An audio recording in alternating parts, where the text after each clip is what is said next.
Kwa jina naitwa Abubakar Hamisi Risasi, ni mchezaji wa pickleball wa Tanzania.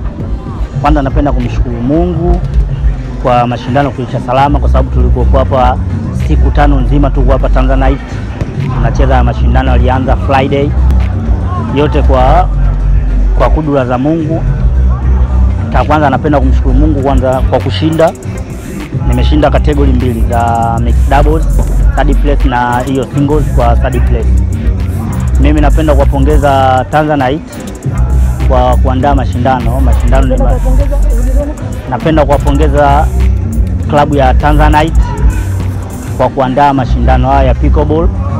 Ni mashindano kwao ni mara ya pili kwa sasa, na utofauti upo tofauti na mashindano ya kwanza.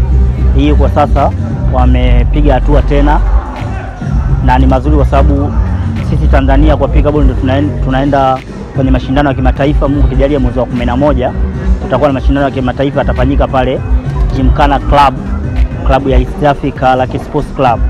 Kwa mashindano haya yalofanyika hapa ni mazoezi tosha na kujiandaa kwa hiyo national inaotaka kufanyika mwezi wa 11.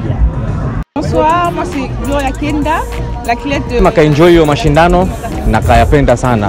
Je suis ici pour les tournois et ça s'est vraiment bien passé. J'ai joué et j'ai gagné. Vraiment ça évolue.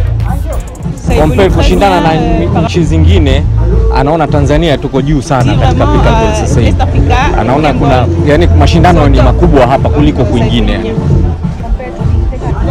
Pour encourager les filles de venir jouer au pickleball, en tout cas vraiment. Anashauri wanawake wengi waingie na wacheze, yani wajiunge katika hiyo mchezo wa pickleball. Ni mchezo mzuri na anataka wanawake wengi waje kwa ujumla wajiunge na wacheze hiyo mchezo. Elle sera la bienvenue.